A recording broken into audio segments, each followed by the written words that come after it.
El texto que vamos a estudiar en esta mañana, como lo anuncié hace 15 días, es Génesis capítulo 6, versículo 9 hasta el capítulo 9, versículo 17. Mis amados hermanos debieron haber realizado la labor de leer el texto en su casa, porque al ser una porción tan larga, lógicamente no vamos a ir versículo a versículo como comúnmente lo realizamos. Pero ese es el texto que vamos a estudiar, el pensamiento que se desarrolla allí es el que vamos a desarrollar, y perdón la redundancia, en esta mañana. Pero quiero iniciar esta enseñanza con Apocalipsis capítulo 6, versículo 12, donde se expresa en la visión que tiene Juan en torno al juicio final, y lo que él señala allí. Apocalipsis capítulo 6, versículo 12, leemos: Miré cuando abrió el sexto sello, y aquí hubo un gran terremoto, y el sol se puso negro como tela de cilicio, y la luna se volvió toda como sangre, y las estrellas del cielo cayeron sobre la tierra, como la higuera deja caer sus higos cuando es sacudida por un fuerte viento. Y el cielo se desvaneció como un pergamino que se enrolla, y todo monte y toda isla se removió de su lugar, y los reyes de la tierra, y los grandes, los ricos, los capitanes, los poderosos, y todo siervo y todo libre, se escondieron en las cuevas y entre las peñas de los montes, y decían a los montes y a las peñas: Caed sobre nosotros y escondednos del rostro de aquel que está sentado sobre el trono y de la ira del Cordero, porque el gran día de su ira ha llegado, ¿y quién podrá sostenerse en pie? Si hay momentos aterradores que nosotros enfrentamos en nuestra vida, es cuando experimentamos lo que llamamos como un fenómeno natural, como un temblor, un terremoto en otras regiones, percibir la ira del viento en un huracán o aún en un tornado, un maremoto, un tsunami. Son cuestiones aterradoras, donde la fortaleza del hombre que se considere más fuerte queda tirada por el piso. Pero todos vivimos bajo la sombra de un juicio que aquí es descrito por Juan de esta manera. Lo triste es que muchas personas no viven su vida entendiendo esta realidad.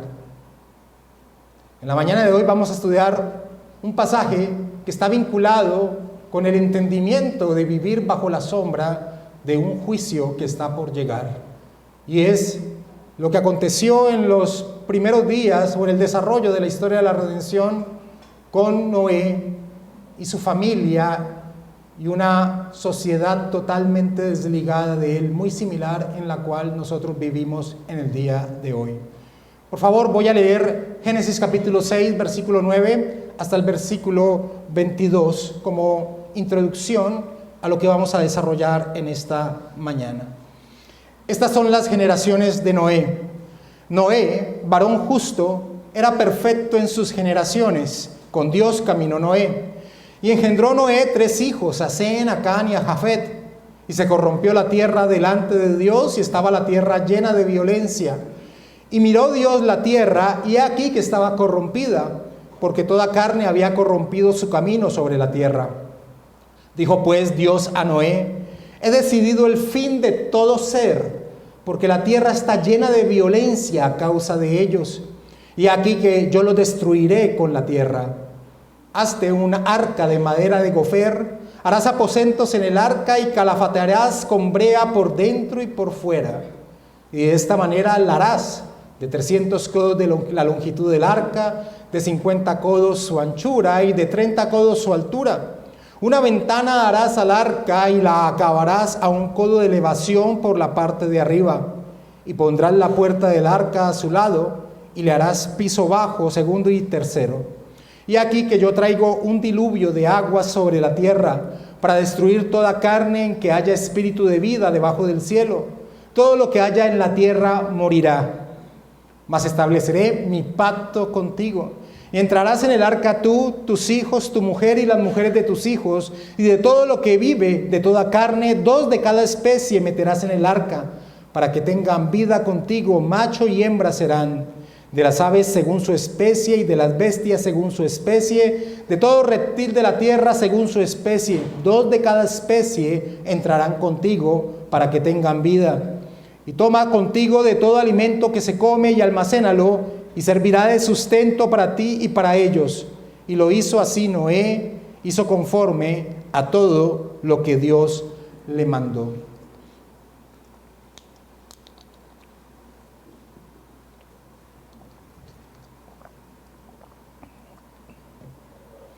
Ante el peligro inminente que la promesa en torno a aquel que habría de venir, que se da en Génesis capítulo 3, versículo 15, ante el peligro inminente que se perdiera, se desvaneciera dicha promesa a causa de que el linaje de Set, la semilla de la mujer, se emparentara con el linaje de Caín, la semilla de la serpiente, Dios decide traer juicio sobre la creación y barrer toda vida que hubiese sobre la tierra.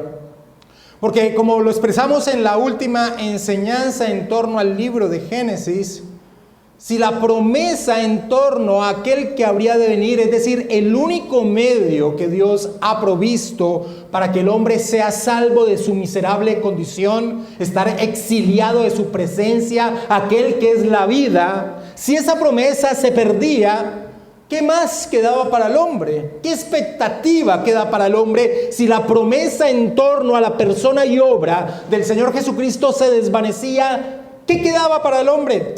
Solo quedaba una horrenda expectación de juicio. Eso era lo que quedaba. Y eso era lo que estaba aconteciendo en este periodo de la historia de la redención. Una humanidad que al mezclarse, aquellos que vivían según la promesa, según esa esperanza y que les permitía desarrollar su vida en torno a la voluntad de Dios, se había emparentado con aquellos que vivían de manera totalmente alejada de dicha promesa. Al desvanecerse no quedaba sino una expectativa de un horrendo juicio. San Renihan expone lo siguiente en torno a este punto. Así como el hombre se multiplicó, también lo hizo su pecaminosidad. Y Dios permitió que la pecaminosidad del hombre aumentara a tal punto que parecía a los ojos humanos que aquellos que servían al Señor y creían en sus promesas no serían más que destruidos. Fue en ese contexto que Dios envió el diluvio como un juicio sobre la humanidad, termina señalando Renihan. Pero ante semejante determinación divina de barrer toda vida en la tierra, en nuestro último estudio en torno al libro de Génesis, finalizamos leyendo que un hombre llamado Noé halló gracia a los ojos de Dios en el versículo 8 de Génesis capítulo 6.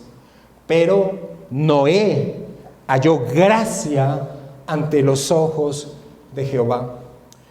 Y señalamos que era fundamental que esa expresión en torno a Noé se hubiese dado antes de la descripción que encontramos en el versículo 9. Pues, según la descripción del versículo 9, sin habérsenos señalado que fue por la gracia de Dios que Noé haya el favor divino, podría llevar a alguien a pensar que la elección divina sobre Noé se hizo por causa de que él era alguien especial.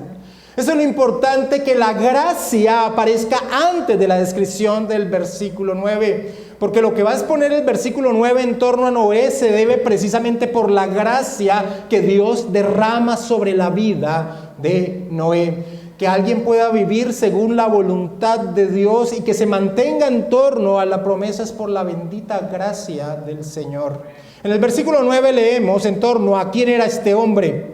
Noé, varón justo, era perfecto en sus generaciones, con Dios caminó Noé. El hecho de que Noé se mantuviese firme en el desarrollo de su vida, según la voluntad de Dios, se debió a su fe en la promesa de aquel que habría de venir, como su mismo nombre lo señalaba. Expresamos que Noé significa reposo. Y se le colocó ese nombre porque su padre, en torno a una vida confiando en aquel que habría de venir, tenía la esperanza que Noé fuera aquel que había sido prometido en Génesis capítulo 3, versículo 15, y que traería reposo, como dice su padre, a la tierra que Dios había maldito o maldecido. Dicha fe en la promesa permitió, por la gracia de Dios, que Noé caminara con Dios según su voluntad. Pues desde la caída del hombre, la fe en la promesa se convirtió en el parámetro de relación que el hombre debía tener con Dios. Desde la caída del hombre en el Edén, la única manera que ha tenido el hombre de relacionarse con Dios es en torno a la promesa que dio Dios de la provisión para que el hombre fuese salvo. Así que ante el anuncio del juicio divino, el hecho de que Noé hallara gracia a los ojos de Dios expone un punto muy importante en el desarrollo de la historia de la redención, y es que si el hombre llega a ser salvo, se debe solo a un favor inmerecido divino. El hombre es salvo solo por la gracia de Dios. Dios barrería la creación, traería juicios sobre la humanidad impía. Solamente Noé y su familia, es decir, su esposa, sus 3 hijos y las esposas de sus hijos, serían salvos de dicho juicio. Y esto por medio de la construcción de un arca según las direcciones divinas. Versículo 14 de Génesis 6. Hazte un arca de madera de gofer. Harás aposentos en el arca y la calafatarás con brea por dentro y por fuera. Las dimensiones del arca eran 140 metros de largo, más largo, casi una cancha y media de un campo de fútbol, 23 metros de ancho y 13.5 metros de alto. Era una construcción inmensa para la época. Noé, capacitado por la gracia divina, es obediente a este mandato. Noé, capacitado por la gracia divina, escucha el direccionamiento de Dios y su vida se desarrolla en torno a dicho direccionamiento. Versículo 22 de Génesis 6. Y lo hizo así Noé. Hizo conforme a todo lo que Dios le mandó. A partir de dicha comisión dada por Dios, la vida de Noé se centró en ejecutar esta obra, por medio de la cual, a través de ello, de estar construyendo esta inmensa construcción de su época, él se convierte para los demás habitantes, a los que vivían a su alrededor, él se convierte en un pregonero de justicia, como el apóstol Pedro lo llamará después. Y se convierte en un pregonero de justicia, pues anunciaba no solamente con su boca, sino con su vida sometida a lo que Dios le había determinado. Se convertía en alguien que señalaba el juicio que estaba por venir. El juicio que estaba por venir. Que se construyera una estructura como estas en medio de una región era un anuncio de que algo estaba por venir. Un juicio estaba por llegar. En ese sentido es que Noé se convierte en un pregonero de justicia, como señala el apóstol Pedro. Y pasado el tiempo, cuando los hombres se habían acostumbrado a ver a este hombre pregonar el juicio que vendría por medio de la construcción del arca y del mensaje que compartía, pasado el tiempo, el día anunciado llegó cuando menos lo esperaban. Cuando todos vivían una vida sin relación a esta advertencia, haciendo sus vidas como se habían acostumbrado a vivirla diariamente, desligados de Dios y por lo tanto desligados de su voluntad, muy similar a la época en que vivimos. Génesis capítulo 7, versículo 11 en adelante. El año 600 de la vida de Noé, en el mes segundo, a los 17 días del mes, aquel día fueron rotas todas las fuentes del grande abismo, y las cataratas de los cielos fueron abiertas, y hubo lluvia sobre la tierra 40 días y 40 noches. En este mismo día entraron Noé, Sem, Can y Jafet, hijos de Noé, la mujer de Noé y las 3 mujeres de sus hijos con él en el arca. Ellos y todos los animales silvestres según sus especies, y todos los animales domesticados según sus especies, y todo reptil que se arrastra sobre la tierra según su especie, y toda ave según su especie, y todo pájaro de toda especie. Vinieron pues con Noé al arca de 2 en 2, de toda carne en que había espíritu de vida. Y los que vinieron, macho y hembra, de toda carne vinieron, como le había mandado Dios, y Jehová le cerró la puerta. Durante 40 días, un cataclismo universal. El diluvio no fue que empezara a llover y no parara de llover. Durante 40 días un cataclismo universal ocurre sobre la tierra. La capa de agua que cubría la tierra y que se nos ha señalado desde Génesis capítulo 1, una capa de agua que recubría el globo terráqueo, es derramada sobre ella. Y las fuentes internas de agua surgieron de la tierra como un volcán en una erupción hacia la superficie. Fue un cataclismo que incluía seguramente terremotos a gran escala durante todo este tiempo. Versículo 11 del capítulo 7 de Génesis. La parte B del versículo. Aquel día fueron rotas todas las fuentes del grande abismo que se nos ha señalado en Génesis 1. Y las cataratas de los cielos fueron abiertas. Mis amados hermanos, así como leíamos al principio en Apocalipsis capítulo 6, qué terrible debió haber sido experimentar esto. Sí, mis hermanos, cuando ocurre un medio temblor, nosotros que vivimos en una zona telúrica como Cali, un terremoto como el que ocurrió en el 2004, es algo que nos llena de pavor. Y son momentos de menos de un minuto.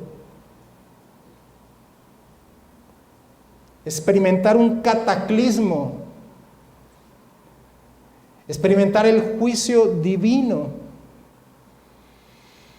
es algo terrible. Dura cosa es caer en manos del Dios vivo, señala la Escritura.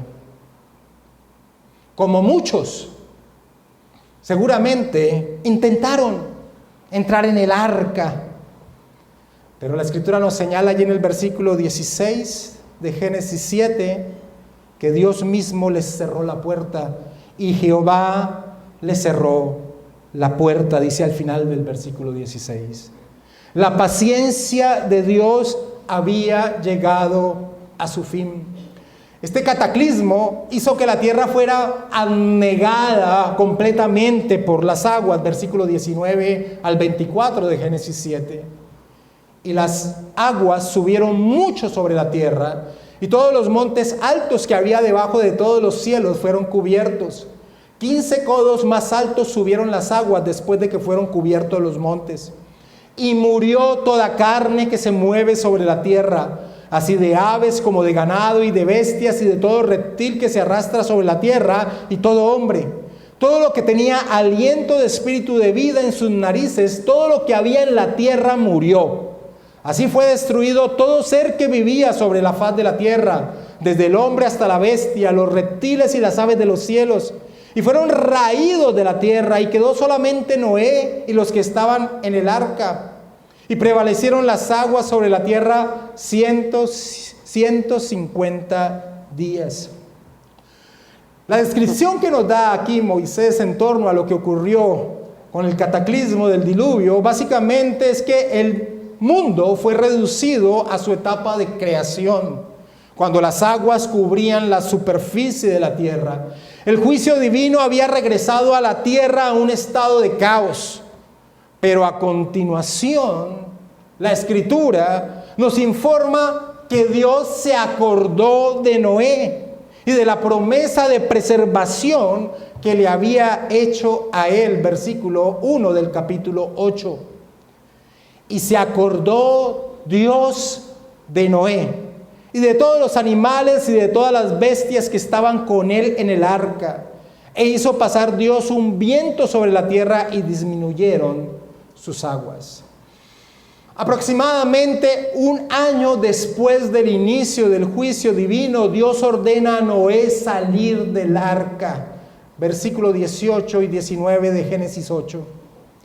Entonces salió Noé y sus hijos, su mujer y las mujeres de sus hijos con él, todos los animales y todo reptil y toda ave, todo lo que se mueve sobre la tierra según sus especies, salieron del arca. Y detengámonos un momento allí y preguntémonos, ¿cuál sería el sentimiento y el pensamiento de Noé y su familia en ese instante que descienden del arca? Sin lugar a dudas, habría alegría, agradecimiento a Dios, quien los había escogido, los había librado del juicio y los había escogido para hacer con ellos un nuevo comienzo. No como el comienzo del hombre en el Edén, pues en el Edén el hombre era un ser sin pecado. No, aquí es un nuevo comienzo en torno al hombre en relación con la promesa.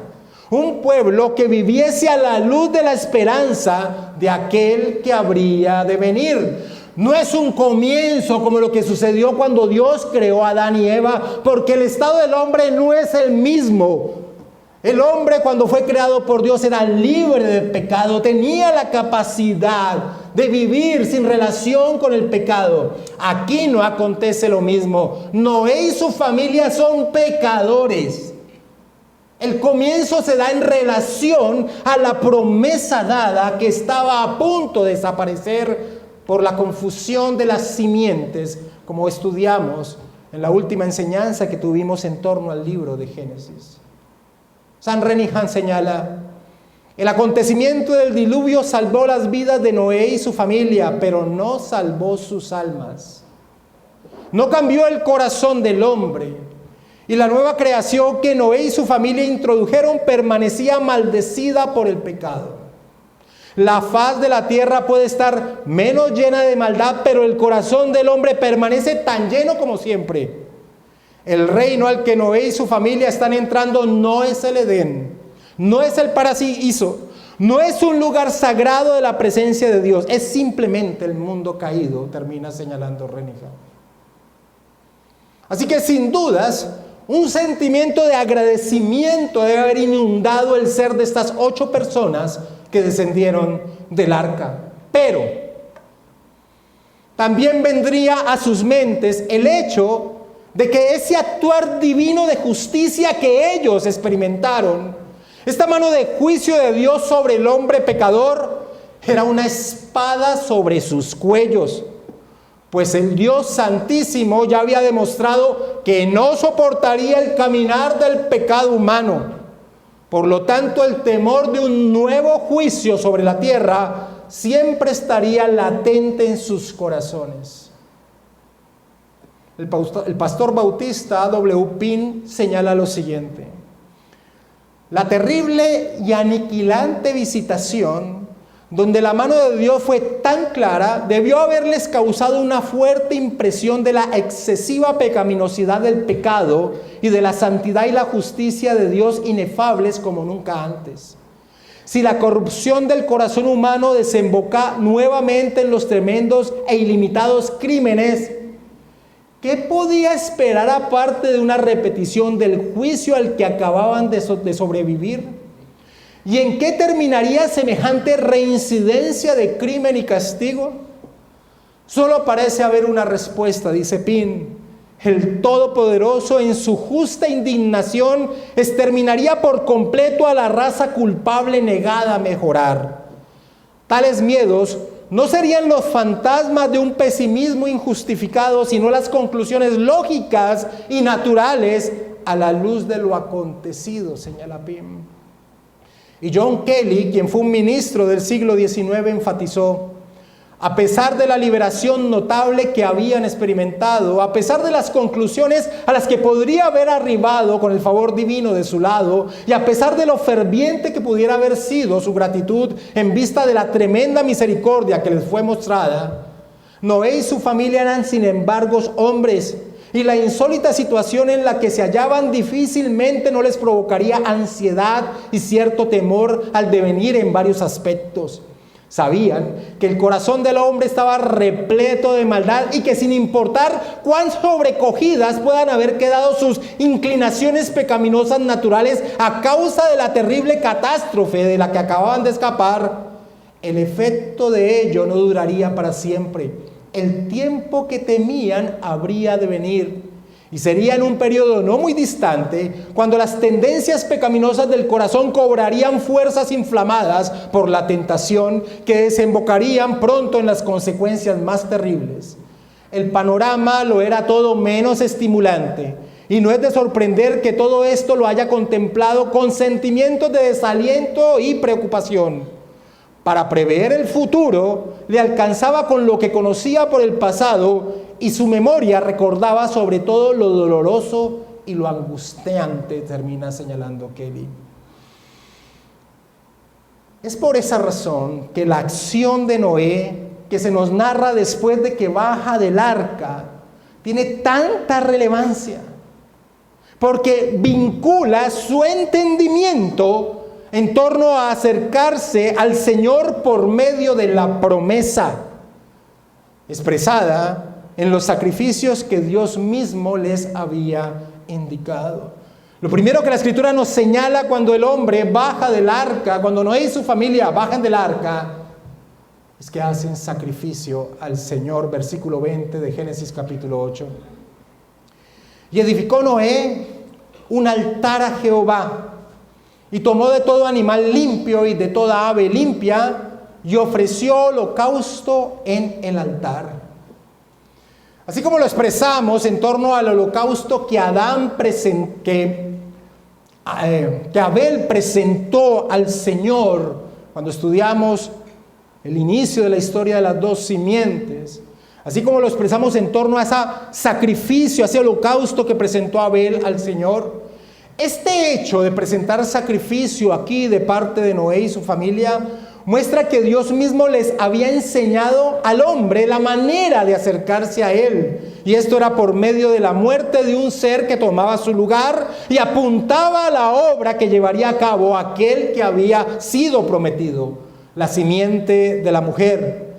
De allí la expresión que se da a continuación, que cuando Noé y su familia presentan sacrificio, el versículo 21. Y percibió Jehová olor grato. Y percibió Jehová olor grato. Amados hermanos, cuando esto se nos expresa en la Escritura, no nos quiere decir que a Dios le guste el olor a la carne, ni al cebo quemado. Es que el sacrificio apuntaba a la obra de aquel que habría de venir, aquel que satisfaría la justicia divina, aquel que propiciaría su ira. De allí el olor grato que se expresa en torno a los sacrificios. Es por esa razón que el apóstol Pablo va a señalar este aspecto en torno a la obra del Señor sin perder Génesis, donde estamos posicionados de Génesis 6 al 9. Acompáñame a Efesios capítulo 5, versículo 2, para que mires cómo el apóstol Pablo expresa esta muestra metafórica de lo que sucede en torno a los sacrificios, de lo que significaba un sacrificio presentado al Señor y que se dijese que sea algo que Dios lo percibiera agradable en su aroma. Efesios 5, versículo 2, Pablo dice a la iglesia: y andad en amor, como también Cristo nos amó y se entregó a sí mismo por nosotros, ofrenda y sacrificio a Dios en olor fragante, en olor fragante. Así que no es casual que la Escritura nos exprese que lo que primero que sucede cuando bajan del arca es presentar sacrificio al Señor, por todo este pensamiento de temor que debían tener en sus mentes pues el corazón del hombre era un corazón pecador y habían visto la mano de justicia del Dios Santo. El bautista reformado del siglo XVII y editor principal de nuestra confesión de fe, Nehemías Cobbs, expresó lo siguiente: esta frase de oler un sabor dulce significa la aceptación de su ofrenda. Y este sabor surgió de la relación típica de esta ofrenda con el sacrificio de Cristo y de la fe de aquel que la presentaba apuntando hacia esa obra. Y esto para informarnos que todo lo que a continuación ocurre en la historia de Noé se da en el interés de este sacrificio y que de alguna manera debe ser referido a sus fines, termina señalando Cobbs. Y lo que ocurre, que Nehemías Cobbs vincula con la obra que realizaría el Mesías prometido, aquel que había sido señalado en Génesis 3:15, es que Dios determina no volver a destruir la tierra por causa del pecado del hombre, versículo 21 de Génesis capítulo 8. Y percibió Jehová olor grato, y dijo Jehová en su corazón. Aquí hay una perspectiva divina del escritor humano, de lo que acontece en Dios. Aquí no se está informando a Noé y su familia todavía nada. Es como si se nos expresara lo que ocurrió de una forma analógica, de una forma antropomórfica, antropopática, en torno a hablarnos para que entendamos en torno a la determinación divina. Y percibió Jehová olor grato y dijo Jehová en su corazón: no volveré más a maldecir la tierra por causa del hombre, porque el intento del corazón del hombre es malo desde su juventud. Ni volveré más a destruir todo ser viviente como he hecho. Mientras la tierra permanezca, no cesarán la sementera y la siega, el frío y el calor, el verano y el invierno, el día y la noche. Y da a conocer esta determinación al hombre por medio de un pacto. Versículo 9 del capítulo 9 de Génesis. He aquí yo establezco mi pacto con vosotros y con vuestros descendientes después de vosotros, y con todo ser viviente que está con vosotros, aves, animales y toda bestia de la tierra que está con vosotros, desde todos los que salieron del arca hasta todo animal de la tierra. Estableceré mi pacto con vosotros. Es un pacto con la creación. No es un pacto con un hombre en particular, es un pacto con la creación. Y estableceré mi pacto con vosotros y no exterminaré ya más toda carne con agua de diluvio, ni habrá más diluvio para destruir la tierra. ¿Te imaginas el descanso para Noé y su familia? Aquel que habría de venir vendría. Pues este es un pacto de gracia. Es decir, no hay condiciones que el hombre deba realizar para que esto se cumpla y se mantenga. Es más, es por causa del pecado del hombre que Dios da este pacto en torno a no destruir más la tierra. Es por ese sentido de incondicionalidad que el signo que Dios da como memorial perenne de este pacto es el arco en el cielo, versículo 12 en adelante de Génesis 9. Y dijo Dios: esta es la señal del pacto que yo establezco entre mí y vosotros, y todo ser viviente que está con vosotros por los siglos perpetuos. Mi arco he puesto en las nubes, el cual será por señal del pacto entre mí y la tierra. Y sucederá que cuando haga venir nubes sobre la tierra, se dejará ver entonces mi arco en las nubes, y me acordaré del pacto mío que hay entre mí y vosotros y todo ser viviente de toda carne. Y no habrá más diluvio de aguas para destruir toda carne. Estará el arco en las nubes y lo veré, y me acordaré del pacto perpetuo entre Dios y todo ser viviente con toda carne que hay sobre la tierra. Dijo pues Dios a Noé: esta es la señal del pacto que he establecido entre mí y toda carne que está sobre la tierra. Un arco que apuntaba hacia el cielo. Un arco que se utilizaba para cazar. Un arco que apunta hacia el cielo. La amenaza del incumplimiento no recae en el hombre, sino en Dios, pues es Dios quien se compromete en cumplirlo sin condicionalidad alguna. Matthew Henry, el puritano del siglo XVII, expresó: el arco iris aparece cuando las nubes están más cargadas de lluvia y se retira después de la lluvia. Así Dios aparta nuestros temores cuando más razón tenemos para temer que prevalezca la tormenta. Cuando más densa es la nube, más nítido se destaca en ella el arco iris. De igual modo, cuando mayor es la amenaza de nuevas aflicciones, tanto mayor es el estímulo de abundantes consolaciones. El arco iris aparece cuando ya está clara una parte del firmamento, lo cual insinúa el recuerdo de la misericordia en medio de la ira. Y parece como si las nubes estuvieran cercadas por el arco para que no se extiendan por el cielo. Pues el arco es la lluvia en color o como la orla ricamente festoneada en una nube. Un arco inspira terror, pero el arco iris es un arco que no tiene cuerda ni flecha. Un arco desnudo poco puede hacer. Es un arco, pero está apuntando al cielo, no a la tierra, porque las señales del pacto no están destinadas a atemorizar, sino a consolar, termina señalando Henry. Sí, el pacto noémico en torno a la historia de la redención afirma y aseguraba que aquel que habría de venir encontraría un mundo donde hacerlo. El pacto noémico es la plataforma de seguridad donde la historia de la redención se realizaría.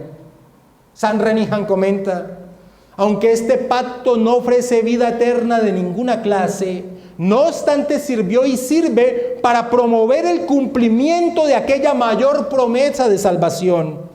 El pacto noémico está al servicio del progreso de la promesa de Dios de salvación en cuanto a que su nuevo cometido de reproducción y expansión será un medio por el cual la simiente de Eva puede nacer.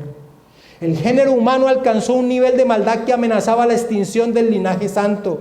Así que el Señor destruyó la humanidad para preservar su promesa de salvación. Y ahora la multiplicación humana pueda de nuevo servir a ese propósito. Y la razón y el propósito de esta promesa de preservación es que crea una plataforma estable sobre la cual pueda desplegarse el plan de Dios para salvación.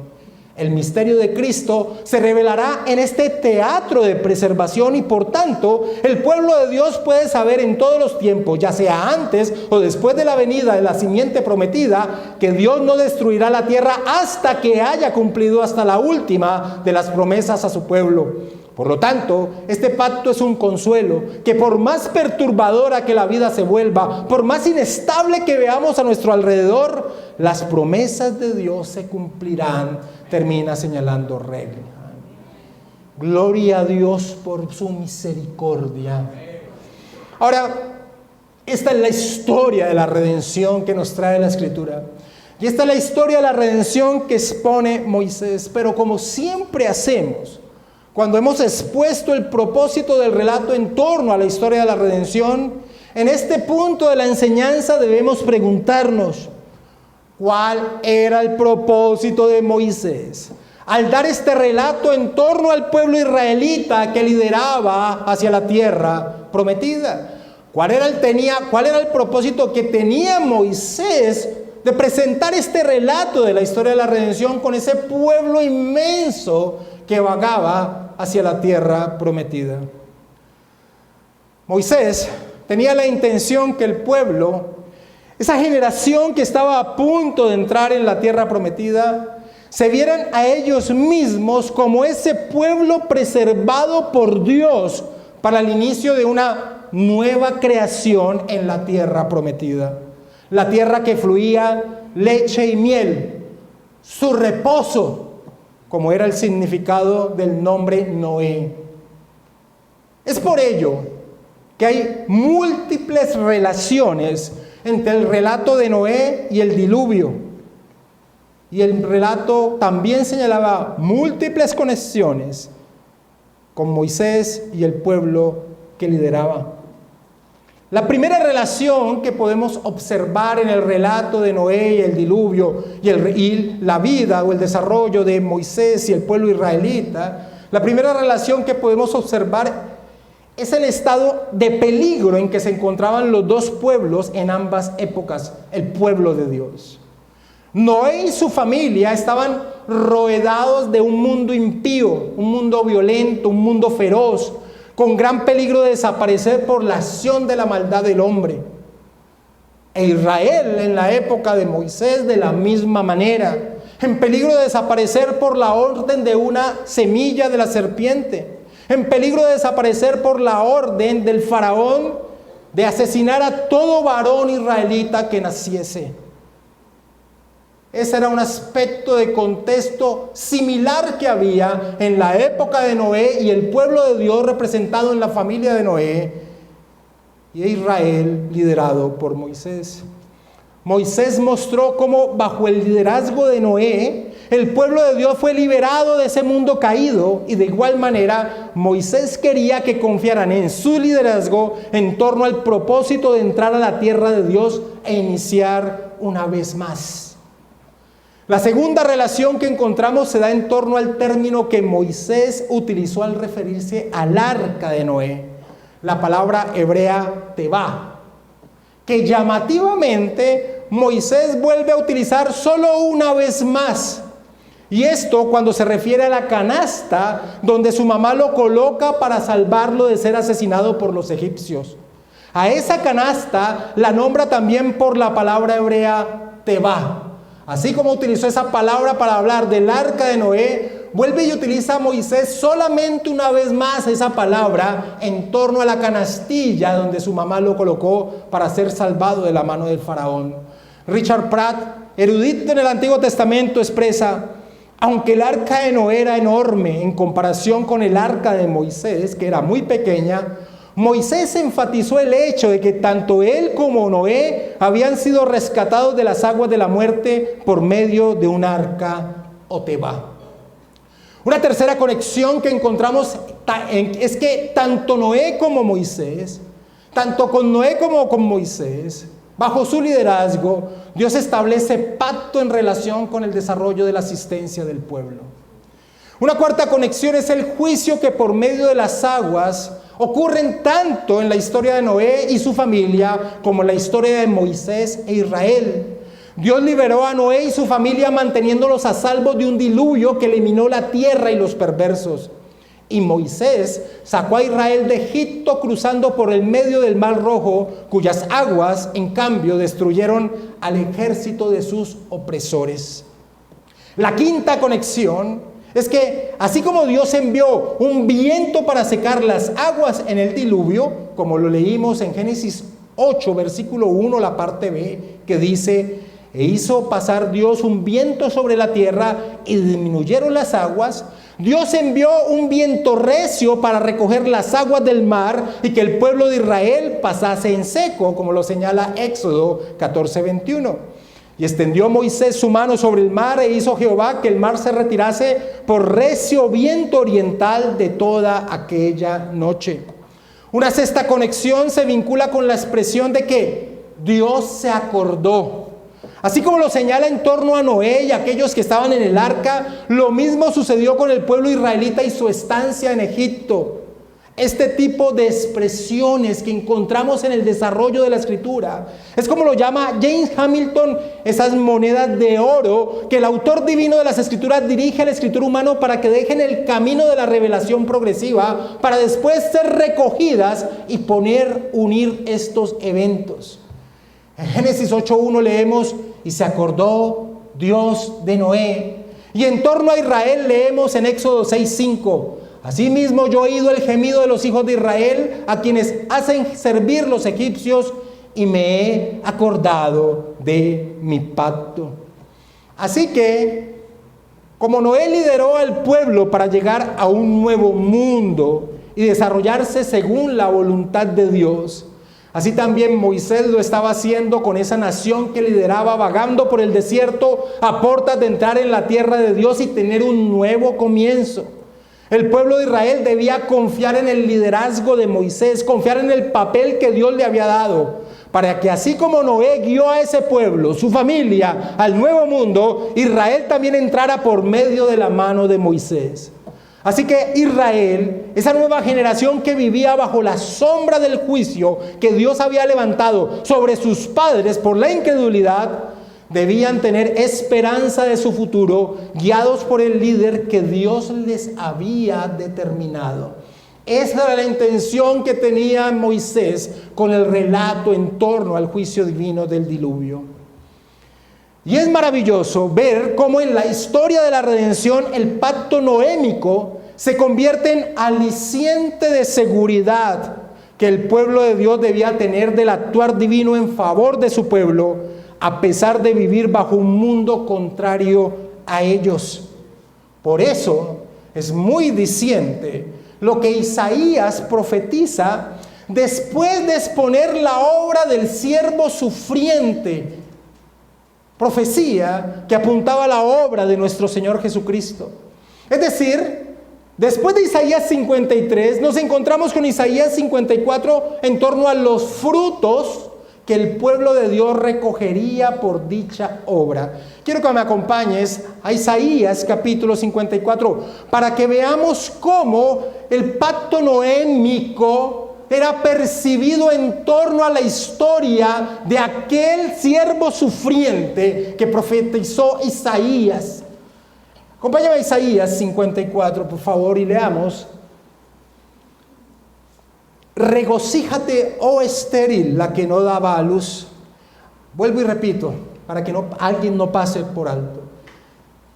Y parece obvio. Isaías 53 es el contexto anterior a Isaías 54. Recuerda que la escritura no fue escrito con capítulos ni versículos. Es decir, que si viniéramos leyendo desde antes, nos encontraríamos con la obra del siervo sufriente, que es una profecía directa, clara, evidente en torno a la obra de nuestro Señor Jesucristo. Así que cuando uno sigue leyendo, a partir de aquí se expresan los frutos, el resultado que trajo la obra del siervo sufriente. Isaías 54, regocíjate, oh estéril, la que no daba luz. Levanta canción y da voces de júbilo, la que nunca estuvo de parto, porque más son los hijos de la desamparada que los de la casada, ha dicho Jehová. Ensancha el sitio de tu tienda y las cortinas de tus habitaciones sean extendidas, no sea escasa. Alarga tus cuerdas y refuerza tus estacas, porque te extenderás a la mano derecha y a la mano izquierda, y tu descendencia heredará naciones y habitarán las ciudades asoladas. No temas, pues no serás confundida, y no te avergüences, pues no serás afrentada, sino que te olvidarás de la vergüenza de tu juventud, y de la afrenta de tu viudez no tendrás más memoria. Porque tu marido es tu hacedor, Jehová de los ejércitos es su nombre, y tu redentor, el Santo de Israel. Dios de toda la tierra será llamado, porque como a mujer abandonada y triste de espíritu te llamó Jehová, y como a la esposa de la juventud que es repudiada, dijo el Dios tuyo. Por un breve momento te abandoné, pero te recogeré con grandes misericordias. Con un poco de ira escondí mi rostro de ti por un momento, pero con mi misericordia eterna tendré compasión de ti, dijo Jehová tu Redentor. Porque esto me será como en los días de Noé, cuando juré que nunca más las aguas de Noé pasarían sobre la tierra. Así he jurado que no me enojaré contra ti ni te reñiré, porque los montes se moverán y los collados temblarán, pero no se apartará de ti mi misericordia, ni el pacto de mi paz se quebrantará, dijo Jehová, el que tiene misericordia de ti. Y ese pacto de paz, del cual profetiza Isaías, en el versículo 10, ese pacto de paz del cual profetiza Isaías, fue el que vino a establecer nuestro bendito Señor Jesucristo. No un pacto de preservación de las cosas como estaban, en relación con el hombre caído, como fue el pacto noémico, sino un pacto que cambiaba precisamente la condición del hombre por la obra de aquel que habría de venir. Un pacto que debía llevar al pueblo de Dios a no temer el día en que los montes se muevan y los collados tiemblen, el día del juicio final. Jeremías anunciaba así ese pacto Jeremías capítulo 31, versículo 33.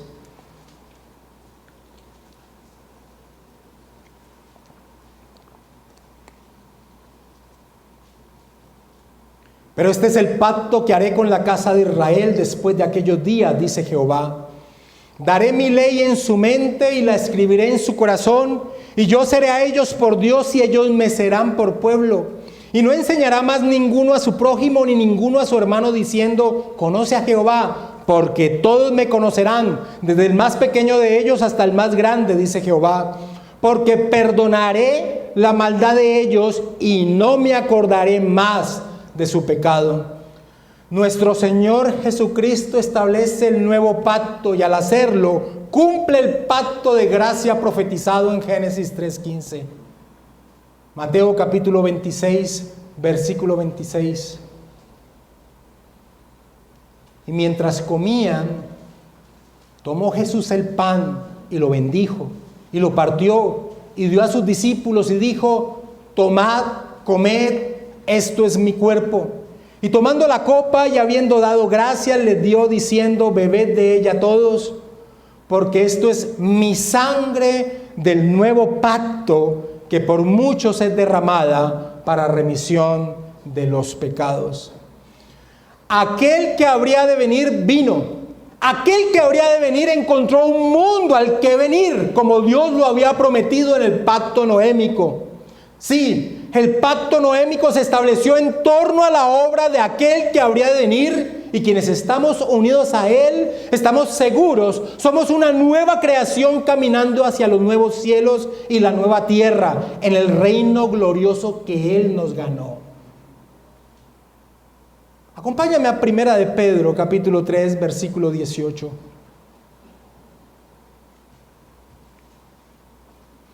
Y mira cómo los apóstoles vincularon lo acontecido en el diluvio y la salvación dada a Noé y su familia con la vida cristiana. Primera de Pedro capítulo 3, versículo 18.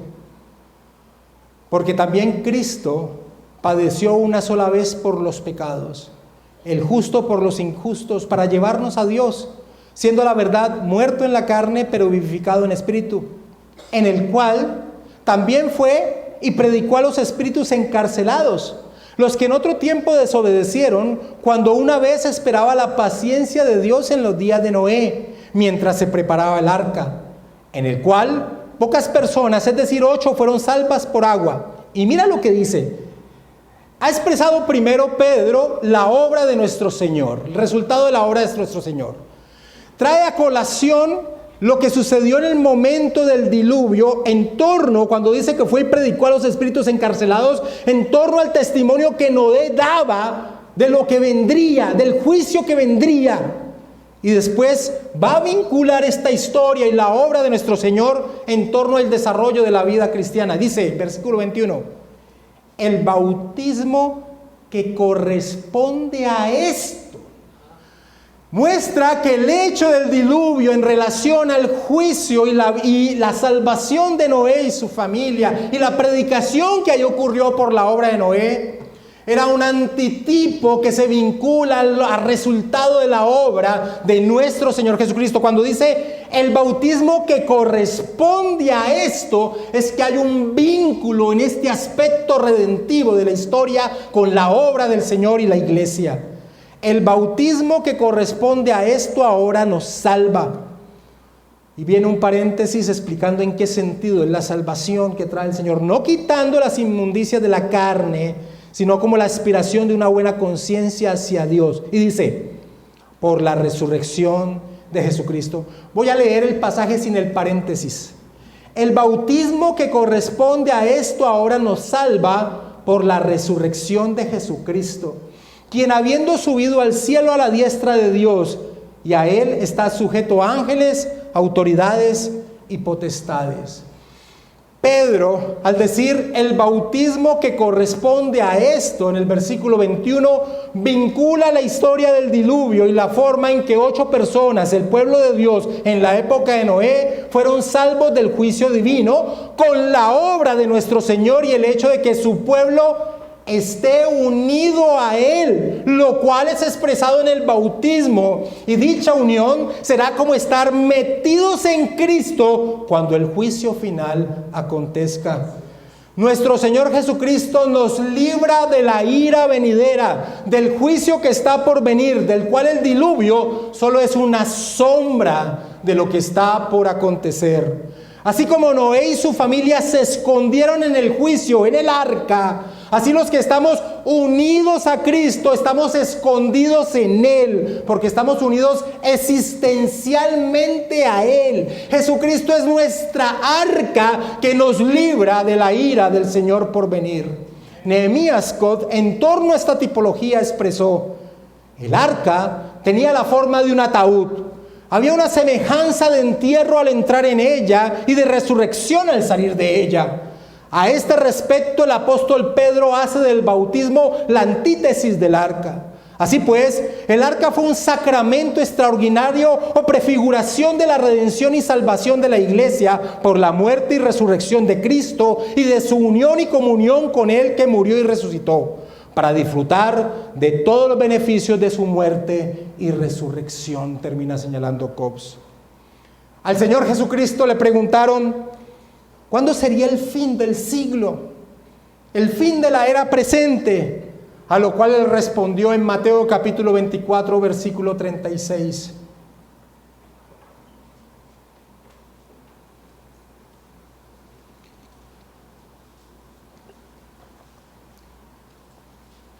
Pero del día y la hora nadie sabe, ni aun los ángeles de los cielos, sino solo mi Padre.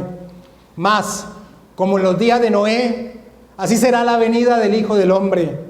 Porque como en los días antes del diluvio estaban comiendo y bebiéndose, casándose y dándose en casamiento, hasta el día en que Noé entró en el arca, y no entendieron hasta que vino el diluvio y se los llevó a todos. Así será también la venida del Hijo del Hombre. Amados hermanos, al igual que Noé, vivimos en un mundo descuidado de las promesas de Dios. El mundo cree que todo continuará como está, así como en ese momento en la época de Noé, así como con la misma despreocupación que vivían las personas en esa época.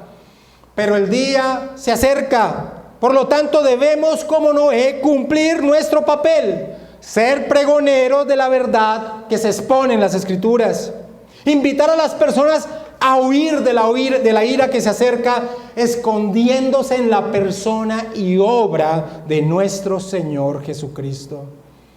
Segunda de Pedro, capítulo 3, versículo 3.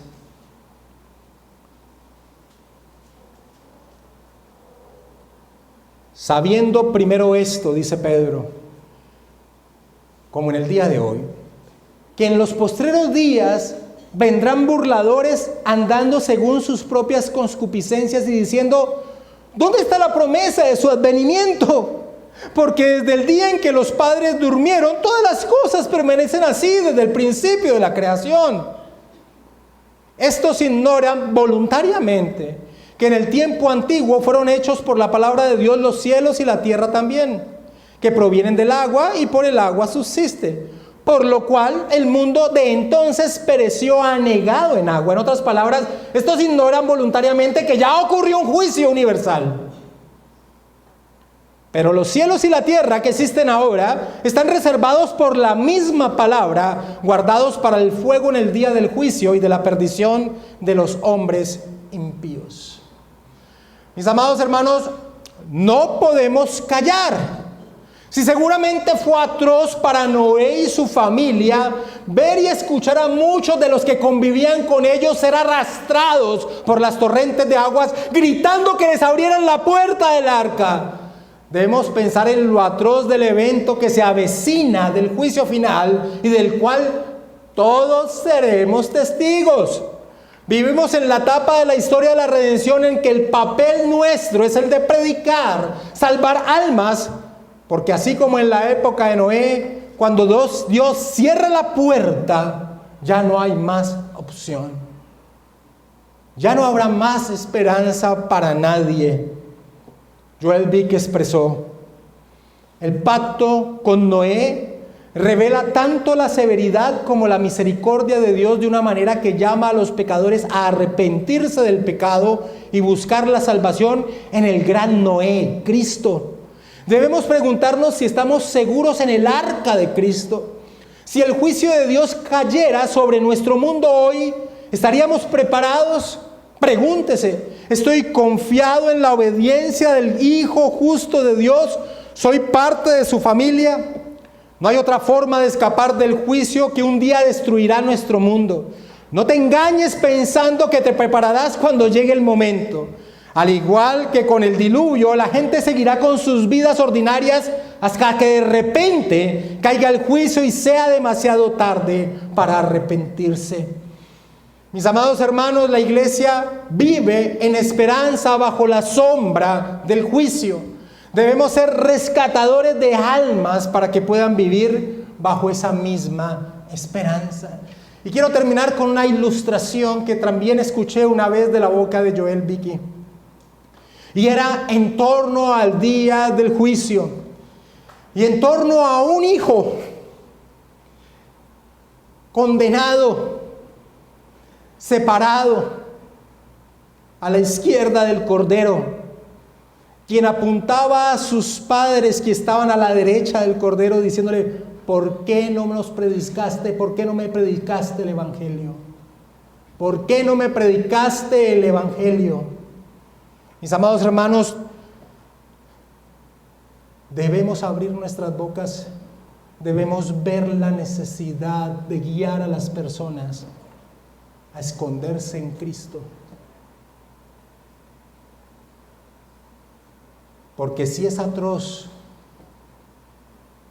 vivir un momento de lo que se conoce como un fenómeno natural en segundos, terrible, es atroz recibir la ira de Dios eternamente.